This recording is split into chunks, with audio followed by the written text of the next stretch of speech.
میں ایک ریکویسٹ کر کے اپنی گفتگو کو ختم کرتا ہوں. افطار روزانہ کرتے ہیں, دسترخوان پر بیٹھتے ہیں تو جب کھجور اٹھائیں بارگاہ رب العزت میں, یوں تو کہہ سکتے آج زکوٰۃ کا نظام پورا درہم برہم ہے.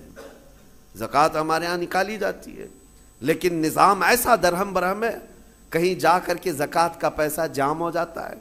مستحقین ویسے کے ویسے ہیں. ہمارے مسجدوں کے باہر مانگنے والوں کی تعداد سال بھر میں کبھی کم نہیں ہوتی. یا کچھ لوگ اگر پیشہ ور مانگتے ہیں تو انہیں روکنا چاہیے.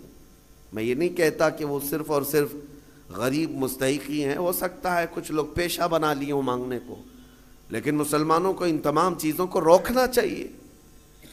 اور ہماری زکوٰۃ کا جو نظام ہے, اللہ نے سب سے پہلے قرآن میں فرمایا انما الصدقات للفقراء والمساکین. سب سے پہلے زکوٰۃ کے مستحقین فقیر ہیں, مساکین ہیں. اور پھر یہ جو مدارس کا ہے, مدرسوں کو زکوٰۃ, ان کا نمبر قرآن پاک میں سب سے اخیر میں ہے. فی سبیل اللہ, یعنی جو اللہ کی راہ میں ہیں وہ طالب علم ہے. ہاں اگر وہ مستحق غریب ہے, فقیر ہے تو ٹھیک ہے, وہ بھی نمبر 1 پر زکوٰۃ لے سکتا ہے. لیکن آج ہمارے لوگوں میں ایک ذہن میں یہ بات بیٹھی ہے کہ زکوٰۃ صرف اور صرف ایک جگہ جو مدرسوں کو دی جاتی یہی ہے. وہ ایک حصہ ہے, آپ ضرور دیں, جو مستحق ادارے ہیں وہ دین کا نظام چلا رہے ہیں ضرور دیں, لیکن آپ آس پاس کبھی نظر نہیں کرتے, اپنے ارد گرد نظر نہیں کرتے. قرآن پاک میں ان فقیروں کا ذکر کیا گیا ہے کہ جو شرم کے مارے تم سے مانگتے نہیں وہ حقیقت میں فقیر ہے. حیا کی وجہ سے تمہارے پاس ہاتھ نہیں پھیلاتے وہ حقیقت میں فقیر ہیں, اور ان کو دینے پر اللہ نے تمہارے بہت بڑے اجر کا وعدہ فرمایا. یہ احساس آپ کو خود کو ہونا چاہیے. میں آج ایک مثال دوں. نبی پاک صلی اللہ تعالیٰ علیہ وسلم کا جو نظام ہے, سیدنا عثمان غنی رضی اللہ تعالیٰ عنہ کا جو مال تھا, حیرت ہوتی ہے آج بھی مدینہ طیبہ میں حضرت عثمان غنی کا اکاؤنٹ چل رہا ہے. آج بھی ان کے بینک کا کھاتہ چل رہا ہے. 14 صدیاں گزر گئی, ان کے نام کی جائیداد آج بھی موجود ہے. ان کا باغیچہ, ان کا کنواں جو انہوں نے خرید کر کے وقف کیا. جس کے پاس مال ہے وہ اگر اپنے سرمائے کو ریٹرن قوم تک پیش کرتا ہے تو اس کا مطلب یہ نہیں ہے کہ اس کا سرمایہ کم ہو جائے گا. تاریخ کی سچائیاں بتا رہی ہیں 14 سینچریاں گزر گئی لیکن ان کے مال میں ابھی بھی کمی نہیں ہے. مدینہ طیبہ میں ان کے نام کی پوری ہوٹل بھی ہے, وقف عثمان بن عفان. حضرت عثمان غنی رضی اللہ تعالیٰ عنہ کے وقف کی ہوئی چیزیں آج بھی مدینہ میں موجود ہیں اور سرمایہ کما رہی ہیں, آج بھی کما رہی ہیں. مدینہ طیبہ میں جب حضور تشریف لائے حالات کیا تھے؟ ایک ہی کنواں تھا میٹھے پانی کا, اور وہ بھی یہودی کے قبضے میں تھا. وہ پانی بیچتا تھا تو پانی بیچا جاتا تھا. ظاہر سی بات ہے یہ استحصال آج بھی کچھ لوگ کرتے ہیں. جب ضرورت کی چیزیں نہیں ملتی مارکیٹ میں تو کچھ مالداروں کے پاس یہ چیزیں ہوتی ہیں, اور وہ لوگوں کو جو 10 روپے کی وہ 100 روپے میں بیچتے رہتے ہیں. یہ احتکار اسلام میں ناجائز و حرام ہے. لوگوں کی مجبوری کا فائدہ اٹھانا. جب تمہارے لیے ضرورت تھی, یہ 5 روپے کا ماسک جو ہے 50 روپے میں بھی بیچا جا رہا تھا, کیونکہ اب لوگوں کو ضرورت تھی. تو لوگوں کی ضرورت کو دیکھ کر کے اس کا منافع بڑھا دینا اور لوگوں کی مجبوری کا فائدہ اٹھانا, اسلام اس کی کبھی اجازت نہیں دیتا. جب مدینہ طیبہ میں آئے, ایک یہودی سب کو پانی بیچ رہا ہے, پینے کا پانی. صحابہ جو غریب تھے حضور کی بارگاہ میں آئے, عرض کیا کہ یا رسول اللہ صلی اللہ علیہ وسلم, اتنی غریبی ہے کہ ہم پانی خرید کر نہیں پی سکتے. حضور اکرم صلی اللہ تعالیٰ علیہ وسلم نے اعلان فرمایا, کوئی ہے ہم میں سے جو اس کنویں کو خرید کر کے اللہ کی رضا کے لیے وقف کرے اور مسلمانوں کو پانی پہنچائے, اس کے لیے اللہ تعالیٰ جنت کی پوری نہر عطا فرمائے. حضرت عثمان غنی کھڑے ہوئے, مال والے تھے, پیسے تھے. کہا کہ یا رسول اللہ صلی اللہ علیہ وسلم مجھے اجازت دیں, میں یہ سودا کرتا ہوں. گئے, لیکن ماننا بھی تو چاہیے. جو مالک ہے کنویں کا اس کے پاس آیا, یہودی تھا, اس سے کہا تو یہ کنواں مجھے بیچ دے, اور ریٹ لگانا شروع کیا. کتنا جو تھا ہی نہیں اس وقت کا ریٹ, آپ نے 1000 درہم سے شروع کیا، 1000 2000 3000 4000 درہم چاندی کے سکے کو کہتے تھے، 10,000 درہم پر بھی لگائے، وہ دینے کو تیار نہیں ہوا، کہا نہیں میں بیچوں گا نہیں کنواں۔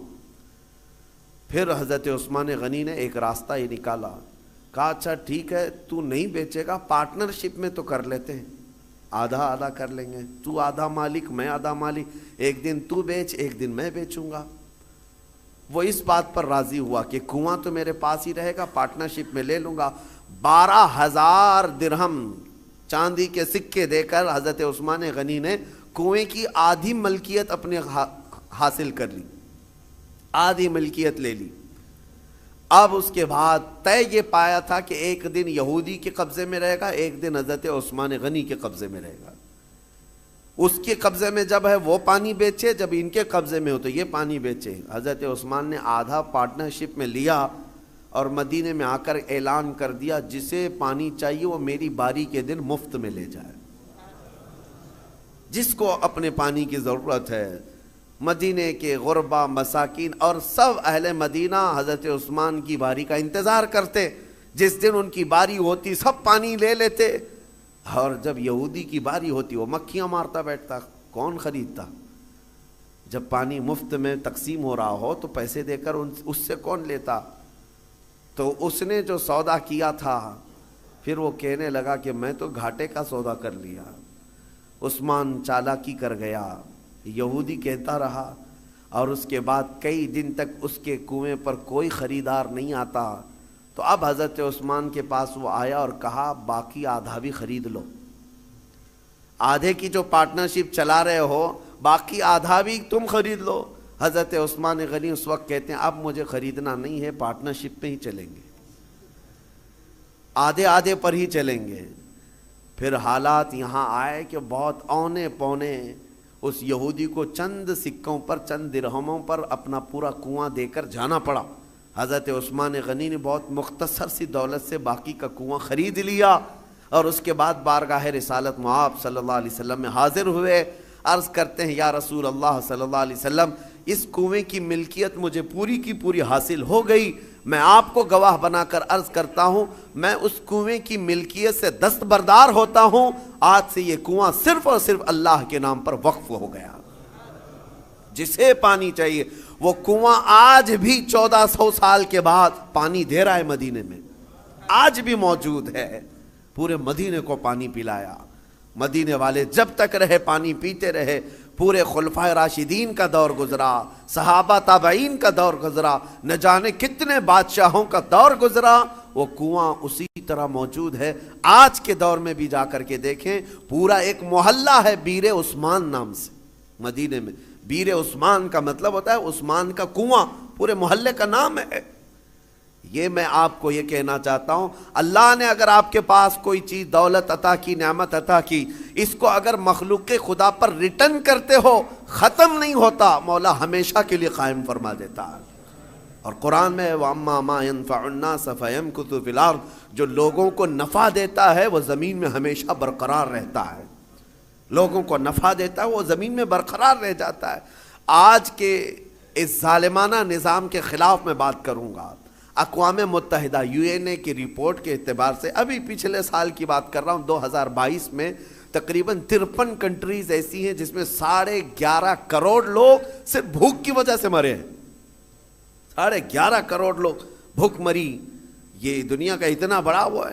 میں پوچھنا چاہتا ہوں یہ رپورٹ نکالنے والے وہ بڑا ادارہ ہے، وہ بڑا ادارہ ہے اقوام متحدہ UN، جن کے پاس بڑے بڑے کنٹریوں کے بادشاہ آ کر بیٹھتے ہیں میٹنگوں کے لیے، تو رپورٹ نکالنے والوں کو کیا یہ شرم نہیں آتی کہ افریقہ کے غریب بچوں کی تصویریں چھاپ دیتے ہو؟ عربوں کی سونے کی کرسی کو کبھی کیوں نہیں ہلا کر کے پوچھتے کہ تمہارا ایک لقمہ ان کی زندگی بناتا ہے؟ کیوں نہیں پوچھا جاتا؟ دنیا میں یہ نظام نہیں ہے۔ دنیا آج مالداری کے حصول میں اور کمپٹیشن میں اتنی آگے بڑھ رہی ہے، ہر کوئی مال میں کمپٹیشن کرنا چاہ رہا ہے۔ آج عربوں کی حالت بھی دیکھیں آپ جا کر، وہ اونچی بلڈنگیں بنانے میں ایک دوسرے کی دوڑ میں لگے ہوئے ہیں، کسی کو 150 منزلے کی بنانی ہے، کسی کو 200 منزلے کی بنانی ہے۔ اور ایسے ایسے پروجیکٹ پلان لوگوں کے درمیان متعارف کرانا چاہتے ہیں۔ سعودی بھی دوڑنے لگ گیا، قطر بھی دوڑ رہا ہے، یو اے ای بھی دوڑ رہا ہے، مال کی ریل پیل اتنی ہے، لیکن ان کے قریب میں یمن کے 50 لاکھ لوگ بے گھر ہیں، سیریا کے، شام کے، عراق کے، فلسطین کے بچے کھانا تو دور، بیماری میں دوا کی ایک گولی انہیں میسر نہیں ہے، وہ چھوٹی چھوٹی بیماریوں میں دم توڑ جاتے ہیں، مر جاتے ہیں۔ ہے تو امت مصطفیٰ، ان مالداروں سے سوال ضرور ہوگا، ضرور ہوگا۔ ان کے بغل میں بلکہ ان کے سائے میں وہ تمام قومیں ہیں جو چیخ رہی ہیں، لیکن کسی کی چیخ ان کے کانوں تک نہیں آتی۔ آپ جا کر کے دیکھیں، کھانا ان کے کھانے کا طریقہ یہ ہے کہ 2-4 ہاتھ بڑے برتن پر رکھ کر کے عرب اس کو فیشن سمجھتے ہیں، باقی پورا کھانا گٹر میں پھینک دیا جائے، پورا کا پورا بکرا بنایا جائے، 2-3 چمچ اس میں سے گوشت نکال کر کے باقی پھینک دیا جائے۔ یہ ہم نے اپنی آنکھوں سے دیکھا ہے، 1-2 نہیں، کئی کنٹل کی تعداد میں کھانا اس طرح پھینک کر کے بہا دیا جاتا ہے، اور ایک طرف ایک بریڈ کے لیے، ایک روٹی کے لیے سیریا میں بچے دھوپ میں دن بھر قطار لگا کر کھڑے ہوتے ہیں۔ کوئی ریلیف بانٹنے والی تنظیم آتی ہے، اور جو لوگوں سے چندہ کر کے وہاں جا کر کے لوگوں کو خیرات کرنے والی کوئی تنظیم آتی ہے، ایک گاڑی آتی ہے تو بچے ایسے جھپٹ پڑتے ہیں جیسے چیل جھپٹتی۔ ہمارے ساتھ ہوا ہے، ہم بس لے کر کے عراق میں جائیں تو بس کا دروازہ کھولنا مشکل ہوتا ہے، بچے اس طرح سے پورے دروازے کو لٹک جاتے ہیں۔ اکثر تو ہمیں یہ ڈر لگتا تھا کہ کوئی بچہ ٹائر کے نیچے نہ آ جائے۔ ڈرائیور سے ہم بار بار کہتے بھی تھے کہ اتنے بچے ہیں، ایک بار بس کسی محلے میں چلی جائے تو 100-150 بچے 5 سال سے 7 سال کی عمر کے، دیکھو تو ان کے چہرے گلابی رنگت خوبصورت ہے، لیکن الجھے بال، پھٹے کپڑے، اور ہمارے کپڑوں سے لپٹ جائیں، اور بانٹنے والا تھک جاتا ہے۔ مجھے یاد ہے 11ویں شریف کے موقع پر بکرے ذبح کر کے ہم نے اپنا نہیں پکایا، ان غربا اور مساکین کے جو ریفیوجی کیمپ تھے اس میں لے کر کے گئے۔ ایک ایک گوشت کا ٹکڑا 1/4 کلو کا ہوتا تھا، 1/4 کلو کا گوشت کا ٹکڑا ایک ایک کو تقسیم کیا جا رہا ہے، بچے اس طرح سے جھپٹ کر کے لیتے، اور میں نے دیکھا ہماری آنکھیں بھیگ گئی تھی۔ وہ جب گوشت کا ٹکڑا لے کر اپنی جھوپڑی میں جا رہے تھے تو چوم چوم کر کے آنکھوں کو لگا رہے ہیں، اور پکار پکار کر کے اپنی اماں سے کہہ رہے ہیں کہ گوشت آ گیا گھر میں، گوشت آ گیا گھر میں۔ یہ کیفیت ان ممالک کی میں بتا رہا ہوں جہاں امت مصطفیٰ آباد ہے۔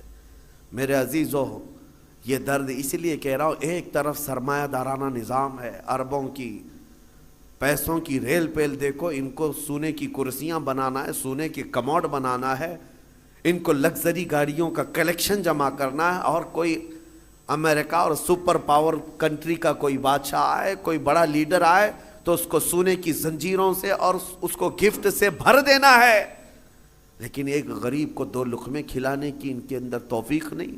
یہ سارا مسئلہ صرف توفیق الہی سے ہے۔ اسی لیے رمضان المبارکہ میں ان لوگوں کا احساس کرو، اگر احساس نہیں ہے تو پھر جینے کا کوئی مقصد بھی نہیں ہے۔ احساس ہی سب سے بڑے ایمان کی طرف لے جاتا ہے۔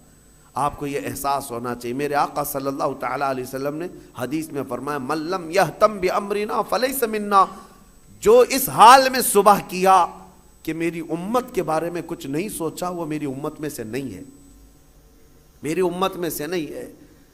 آج آپ تمام حضرات سے بھی میں یہی کہوں گا، تمہارا اپنا روزہ، آپ کو پتہ ہے روزہ آپ بھوکے پیاسے رہتے ہیں، لیکن اس کے باوجود جب اجتماعی طور پر کہیں افطار ہو رہی ہو، مسجدوں میں جاؤ یا کہیں ایسی جگہوں پر جا کر افطار کرو جہاں دوسرے لوگ بھی ہوں، تمہارے افطار تو کرنا ہی ہے، لیکن اپنے ہاتھ سے اٹھا کر اپنے ایک بھائی کو کھجور بھی دے دیا، اس کے روزے کے برابر بھی آپ کو ثواب ہے۔